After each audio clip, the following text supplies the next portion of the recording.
Pra mim é difícil fazer esse vídeo, por algumas questões pessoais, só que eu achei que ele seria muito importante pra muitas pessoas.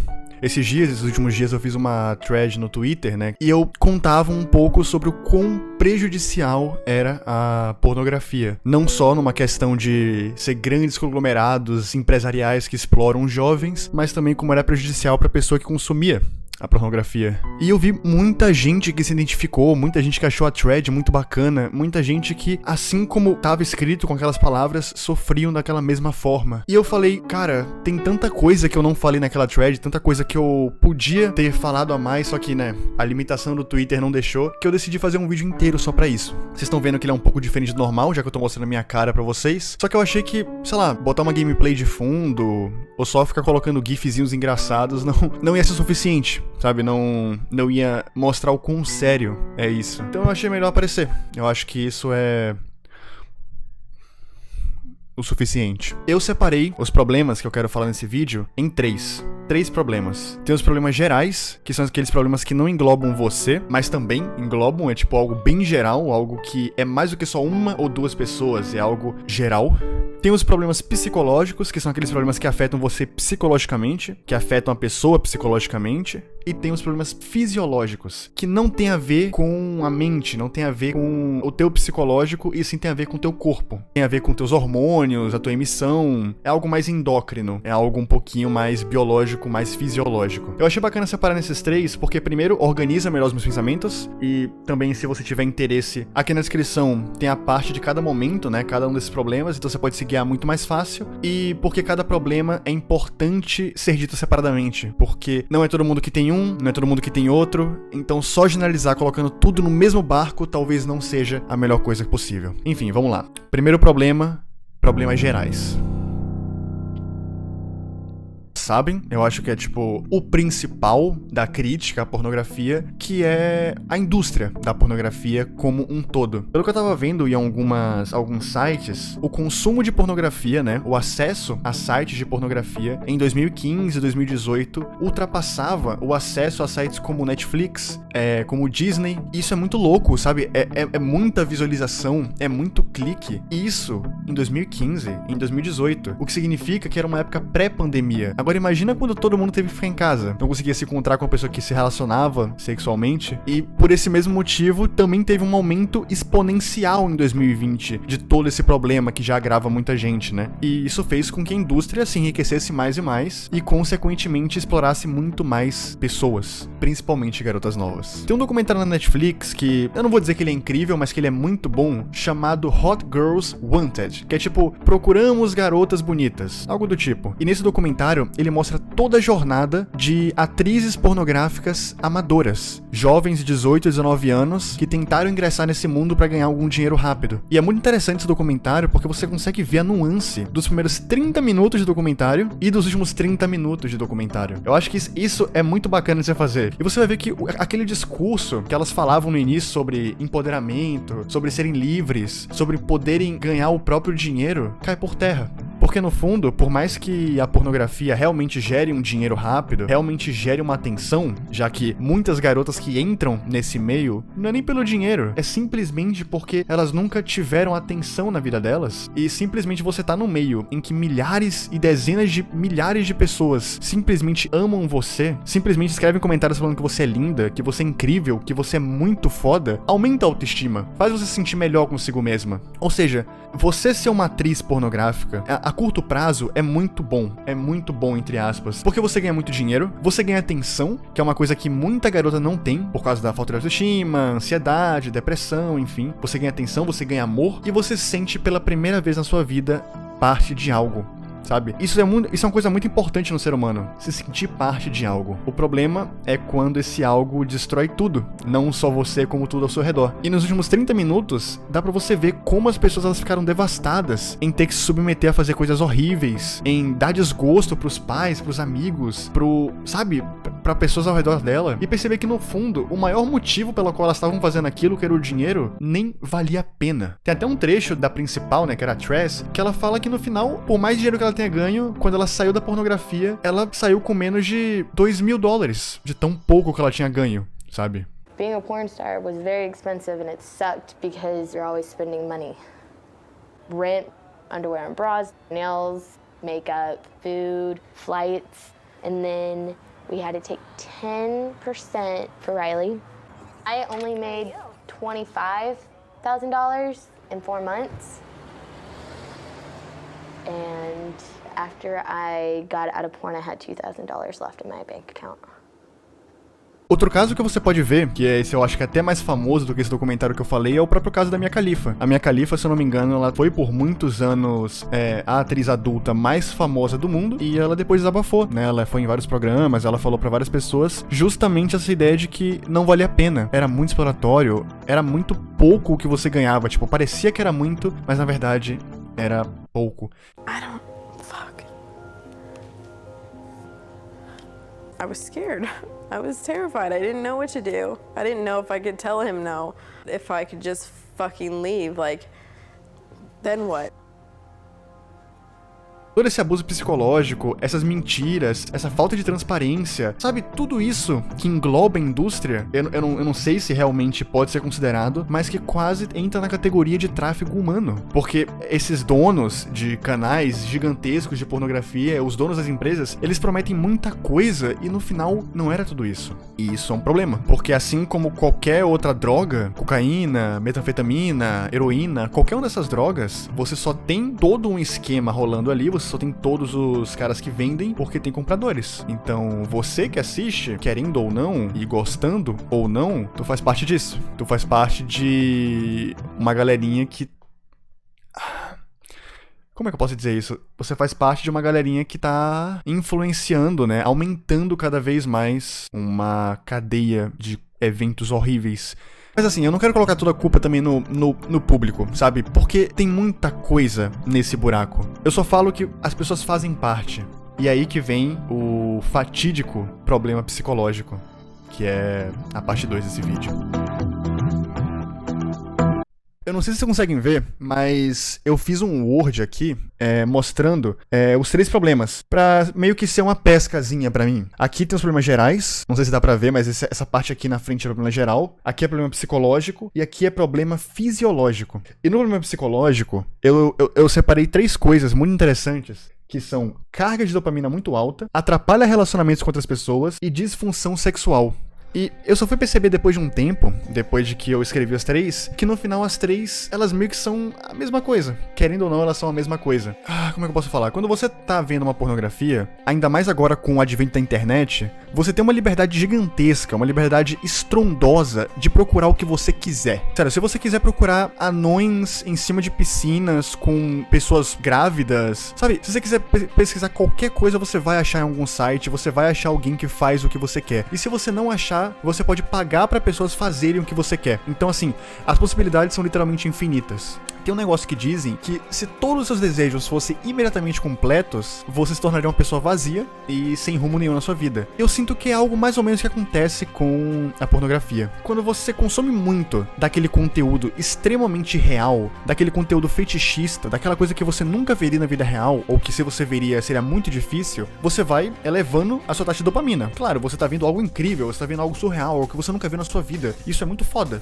O que no momento é muito prazeroso. No momento vale muito a pena. Só que logo em seguida, quando aquela taxa de dopamina cai, você se sente muito mal. Porque dopamina é um hormônio, né? Um hormônio da felicidade. É um hormônio que ajuda você em muitas coisas. Por exemplo, fazer exercício te dá dopamina. Comer uma comida boa te dá dopamina. Só que a quantidade que um exercício físico dá dopamina é muito menor do que a pornografia pode entregar. E é por isso que as pessoas preferem muito mais ficar trancadas de casa vendo os vídeos pornográficos do que sair na rua e correr. É muito mais prático. E essa praticidade acaba levando você a um vício. Porque quanto mais você tem essa taxa de dopamina, mais você precisa disso, mais você necessita desse nível irreal, mais o teu corpo vai percebendo que talvez você não consiga voltar ao normal. Porque você não precisa mais do normal. Porque você agora só consome o irreal. E aí vários problemas vão agravando. Tanto que tem pesquisas que dizem que consumir muita pornografia é um facilitador do caralho pra você simplesmente ter depressão e ansiedade. Porque tem tudo a ver com hormônios. E quando você força o teu corpo a simplesmente virar uma máquina de produzir dopamina ao somente ver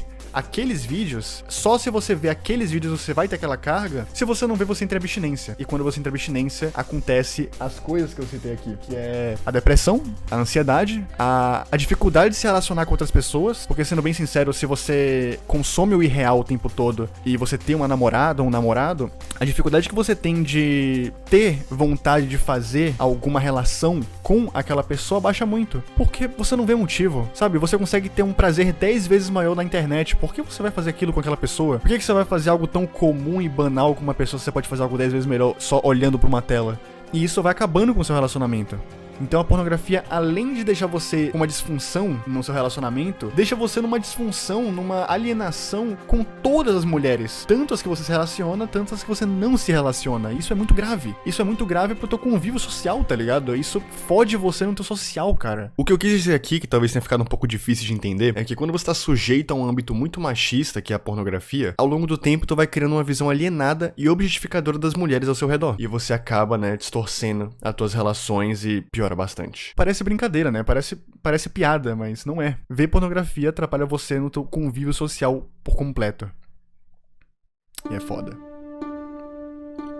A terceira parte, ela provém dos problemas fisiológicos. E eu sei que o que eu falei agora há pouco sobre dopamina, sobre hormônio, sobre depressão, também tem a ver com a fisiologia. Afinal, tudo isso são parte do seu sistema endócrino. Tudo isso faz parte do teu sistema de hormônios e é uma parte fisiológica do seu corpo. Eu sei disso, eu sei. Só que eu tava muito mais focado na parte passada em falar dos problemas que a pornografia irá dar no social, no teu convívio com as pessoas. A parte dos problemas fisiológicos é uma parte ainda pior, porque ela mostra que, querendo ou não, você consumir pornografia não só é algo que depende do quão forte você é psicologicamente. Porque pode ter alguém que vai comentar aqui agora, mas isso aí vai de pessoa pra pessoa. Eu, por exemplo, vejo pornografia e tenho uma ótima relação com minha mulher. E tudo bem, ok, você até pode ter. Mas tem algumas coisas que não tem como você controlar. E o seu corpo é uma delas. Tem um neurônio que todo ser humano tem, que se chama neurônio espelho. O neurônio espelho, ele serve para poder você conseguir o aprendizado, né? Você conseguir aprender algo apenas por olhar e imitar alguma coisa. Por exemplo, se você colocar duas pessoas em uma sala, uma pessoa, ela nunca jogou tênis na vida dela. Nunca.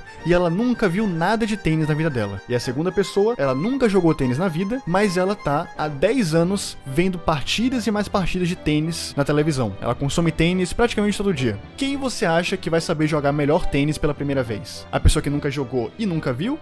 Ou a pessoa que nunca jogou, mas já viu algumas vezes? Provavelmente você vai falar que é a pessoa que não jogou e já viu algumas vezes. Porque tem um neurônio na gente que faz parte dessas ligações em que a gente consegue ter em aprender algumas coisas, em ter algum tipo de memória mecânica a partir de ver algumas coisas e não só de fazer algumas coisas. E na pornografia tem muito disso. Quando você vai começando a ver alguns tipos de conteúdos mais sérios, alguns tipos de conteúdos mais pesados, uma parte de você vai começar a querer imitar isso na vida real. Porque você não quer só viver na fantasia, tu quer trazer a fantasia pro mundo real. E por mais que isso não aconteça sempre, afinal, se você ficar vendo filme de tiroteio, você não vai querer ficar atirando em pessoas. Quando você tá muito sujeito, muito dentro, muito profundo nessa questão da pornografia, a probabilidade de você, sei lá, querer fazer um dos seus fetiches com alguém é muito grande. E a probabilidade de você não achar alguém que quer isso contigo é muito grande também. E isso gera o quê? Frustração. Isso gera problemas consigo mesmo. E o pior de tudo, se você não for uma pessoa muito paciente, você pode acabar querendo forçar a pessoa a fazer o que você quer, e isso vai gerar problemas graves, porque muitos dos fetiches sexuais envolvem agressão,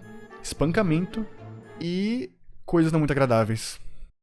Se você não faz isso com alguém, você se sente frustrado, e se você faz, provavelmente você vai frustrar alguém. É uma faca de dois gumes, em nenhum momento isso ajuda você. Outra coisa é que alguns estudos mostram que quanto mais pornografia você consome, né, pessoas que consomem mais pornografia, acabam tendo um problema de erosão no córtex pré-frontal da pessoa. Ou seja, pra quem não sabe, o córtex pré-frontal, eu até anotei aqui, ele é responsável pela moralidade, força de vontade e controle de impulsos. Ou seja, o córtex pré-frontal, ele simplesmente serve para auxiliar você na sua tomada de decisões. E alguns estudos dizem que quanto mais pornografia você assiste, quanto mais você está sujeito a toda essa gama de conteúdo, mais você vai corroendo o teu sistema pré-frontal, ou uma parte do sistema pré-frontal, o que faz você acabar se tornando uma pessoa muito mais agressiva, muito mais impulsiva, muito mais fora da realidade. E isso é verdade. É comum você ver pessoas viciadas em pornografia sendo muito agressivas. É comum você ver pessoas viciadas em pornografia sendo muito impulsivas. Claro que isso sempre vai num âmbito muito maior, né? Se você consome pornografia uma vez por semana, você não vai fazer isso. Eu tô dizendo que tem pessoas que já passaram por momentos muito ruins. Uma pessoa muito famosa, por exemplo, que era viciada em pornografia e que conseguiu, se eu não me engano, ela conseguiu se safar disso, foi o Terry Crews. E ele mesmo falou em umas entrevistas que a pornografia tava simplesmente acabando com a vida dele, que tava acabando com tudo que ele mais gostava. E ele teve que largar de mão, senão literalmente a vida dele ia acabar só por causa daquele vício que ele tinha. It's me, Terry Crews again. The subject is dirty little secret. You know, for years, my dirty little secret was that I was addicted to pornography for years. It's kind of crazy because this thing has become a problem. I think it's a worldwide problem, but it really messed up my life in a lot of ways. Então, a bateria da câmera acabou e meio que ficou sem um final. Mas eu gostaria de complementar o restante desse vídeo com a resposta para 2 perguntas. A primeira é, ok, eu acho que eu sou um viciado, como eu faço para me tratar? E a segunda é, por que de tantos youtubers é o Tropia que tá fazendo um vídeo sobre isso? Se você tem um vício em pornografia e realmente não consegue deixar, a primeira coisa que você tem que colocar na sua cabeça é realmente difícil pra caramba. Como qualquer outro vício, e como eu já disse anteriormente, o teu corpo ficou extremamente dependente das descargas hormonais exageradas que assistir esse tipo de conteúdo te gerou. E ficar sem vê-lo vai te deixar por bastante tempo num estado de abstinência em que tu realmente vai ficar meio mórbido, pra baixo, depressivo, sabe? Tu vai ficar bem mal mesmo. A minha dica principal é converse e desabafe com outras pessoas que também sofrem exatamente o mesmo que você. E isso não é um conselho só para pessoas com vício em pornografia, como para pessoas com qualquer tipo de vício. Vamos lá, eu vou recomendar 3 locais ideais para tu fazer isso. O primeiro é o subreddit NoFap, na qual o nome é bem autoexplicativo. Lá tu pode conversar, ler, desabafar sobre qualquer problema que envolva esse vício no pornô e na masturbação compulsória. Tem muita gente lá com o coração super aberto, que eu tenho certeza que iriam te ajudar, pra caramba, né? Caso esse seja o seu problema. Então, NoFap é uma ótima recomendação. Mas vamos supor que você não sabe falar muito bem inglês e que é algo um pouco mais entendível, né? Algo um pouco mais em português. E, sei lá, tu também tem outros problemas. Nesse caso, eu vou te recomendar o subreddit Desabafos, na qual você literalmente pode desabafar e ler desabafos alheios sobre qualquer coisa. Relacionamentos frustrados, pessoas que perderam seus empregos, descargas emocionais, e até mesmo tem alguns posts que não são desabafos, e sim posts de pequenas vitórias, como alguém ter conseguido um emprego ou alguém ter conseguido namorar uma pessoa. Enfim, é um espaço bem legal, que eu já citei em outro vídeo e que com certeza poderia te ajudar de alguma forma. E por último, mas não menos importante, na verdade é um dos mais importantes, é o aplicativo I Am Sober. Nele, você pode configurar sobre qual tipo de vício você quer se tratar, e tem realmente uma variedade muito grande por aqui, e, sabe, tem várias coisas bacanas nele. Mas o principal, definitivamente, é a aba de comunidade, onde você consegue ver com base nos dias o progresso de cada pessoa que, assim como você, tá tentando se livrar desse mal tão escroto. Enfim, se você achar que ainda assim não tá ajudando nada, você pode mandar uma DM pra mim no Twitter, que eu com certeza vou te aconselhar algumas pessoas, algumas comunidades, alguns locais bacanas que você pode ir mais a fundo e tentar se curar de alguma forma. E eu realmente espero que isso te ajude, sabe? De verdade. Ok, qual era a segunda pergunta mesmo? Twitter, enfim... aqui, ó. Por que de tantos youtubers é o Tropia que tá fazendo um vídeo sobre isso? Pra mim é difícil fazer esse vídeo, por algumas questões pessoais. Bem, se não ficou claro ainda pra você, a resposta é simples. Até o ano passado, eu era uma pessoa viciada em pornografia, que, além de ser viciado, viu muito de perto como isso afetava não só a mim, como todo mundo ao meu redor. Tudo que eu falei aqui, seja das consequências, até mesmo as formas de tentar sair dessa, foram coisas pelas quais eu passei e eu fiz pra tentar me reverter isso no ano passado. No final das contas, tudo isso me ajudou muito e fez com que depois de um ano eu finalmente ficasse muito melhor de tudo isso, sabe? Foi uma merda no início. Eu juro, foi uma merda no início. Eu literalmente sentia que eu não conseguia fazer nada. Mas aos poucos as coisas foram se ajeitando e finalmente, depois de umas 5 tentativas, deu certo. E aí? Enfim, vai ser bem difícil e eu juro que vai parecer praticamente impossível. Mas se lembre de que quanto mais cedo você tiver essa força pra parar, mais cedo você vai conseguir se sentir bem de novo. Pode demorar, mas vai demorar muito mais se você não tiver a coragem de dar o primeiro passo. Pensa nisso.